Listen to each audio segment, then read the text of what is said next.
Look, the Israelis right now are scared to death, scared to death. They mobilized 360,000 reservists. Let's just put this in perspective. The vast majority of these people did their 2.5 years military service. The Israeli army is not very good. They have some units that are very capable, some of their special forces units, some of their specialized units. They have some technical units that are very good, but the mainstay, the infantry units, the armor units, they're not very good. And they have become even less good by being pulled back from conventional combat duties to policing duties in the West Bank. So most of these reservists spent their time walking the streets in the West Bank, learning how to break the arms of 10-year-old children, how to rough up 15-year-old girls, and how to belly shoot 60-year-old men. That's what they did. Brutal occupation. It was horribly demoralizing for many of these people. They didn't like doing this. And when they left the military, they didn't have a high regard for the military. So now they're back, but this time they're being called upon to do something that nobody in Israel wants to do. Go into Gaza. Why? Because in 2014, they went into Gaza and Hamas handed it to them. In 2006, they went up against Hezbollah and Hezbollah handed it to them.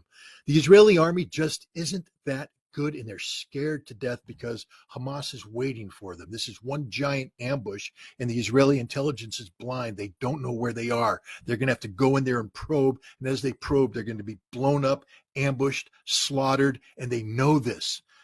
The other thing that scares them is once they go into Gaza, they're going to be committed to that battle with the bulk of their reserves. And if at that time Hezbollah decides to open up a northern front, Israel's got nothing left. And even if they had something left, they can't beat Hezbollah.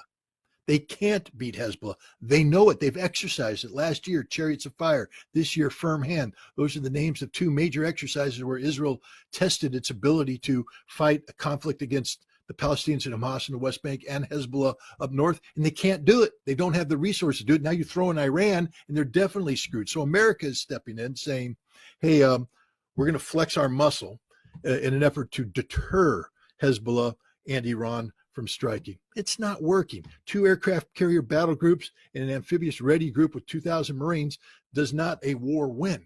And we don't have anything behind that. We got nothing.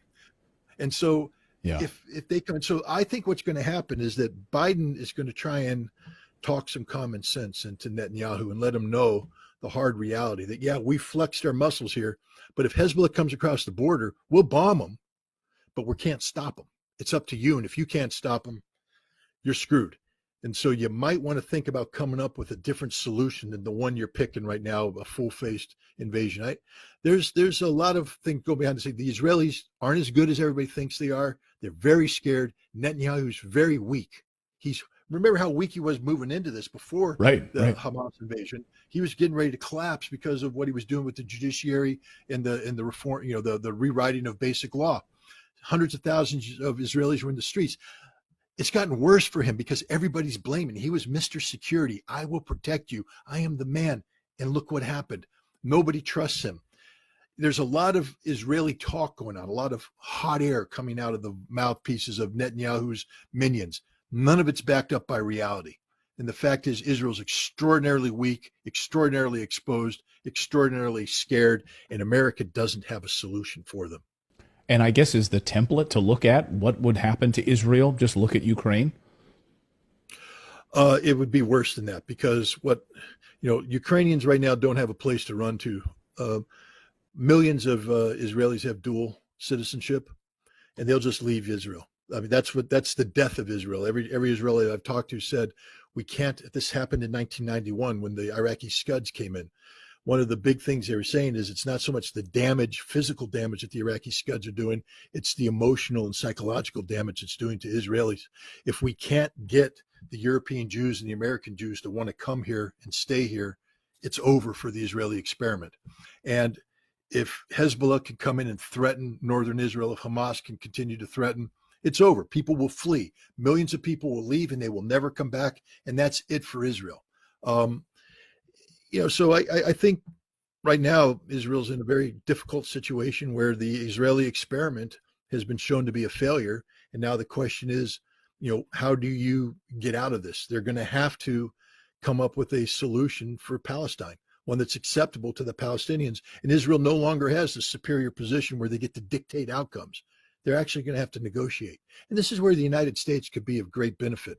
But we can't, because we continually shoot ourselves in the foot by opening our mouths and threatening war with people when we can't beat them. השבע שיושבים סמוך לרחובות, והוא מגיע לשם להערכת מצב, ולאחר מכן ממתין לו שם פודיום עם דגלי ישראל, מיקרופונים, הוא אמור לשאת דברים ולנאום בפני החיילים, אלא שאז אחד הקצינים, אחד המפקצים שם פשוט מתחיל לצעוק לו קריאות גנאי, הוא צועק לו שקרן, אפס וקריאות גנאי נוספות. נתניהו מוותר על הנאום הזה, הוא אוסף כמה מהחיילים שאוספים לו שם, כמה מחיילי המילואים, מדבר איתם ביחידות בצד ומוותר על האירוע הזה. אנחנו שומעים הרבה ביקורת וקריאות גנאי לעבר השרים שמגיעים לדרום ולאזורים אחרים. אנחנו כעת שומעים גם על חיילי המילואים שלא מאפשרים ביקור של ראש הממשלה שמגיע אליהם לקראת אפשרות של אולי כניסה קרקעית גם לרצועת עזה. הגל הופך לצונאמי? כמעט, הוא הולך ומתגבר. אנחנו לא מדברים עדיין על מספרים מאוד גדולים, אנחנו מדברים על כמה מאות קצינים בסך הכל בכל צה"ל שהודיעו שיפסיקו להתנדב, מתוכם למעלה מ-200 בחיל האוויר. הבעיה היא איפה הם מרוכזים, ביחידת השליטה המרכזית של חיל האוויר, בלב המבצעי של חיל האוויר שמנהל את הפעילות המבצעית שלו, ושם יש עזיבה שכבר מתחילה להקשות על מילוי השורות בפעילות. תסתכלו על 4 תתי-אלופים שעוזבים את המטה המבצעי, זיו לוי, ירון רוזן, שלי גוטמן, אמנון אנדר, אנשים שהיו מפקדי בסיסים בעבר, שהיו בעלי תפקידים בכירים בחיל האוויר, והם הוכשרו לנהל לחימה באופי מסוים של לחימה, בגזרה מסוימת של לחימה. זה לא אנשים שאפשר להכין אותם אינסטנט, זה לא שאפשר להביא עכשיו סגן אלוף מפקד טייסת ולהכשיר אותו בין רגע להיות שולט בתא השליטה של חיל האוויר.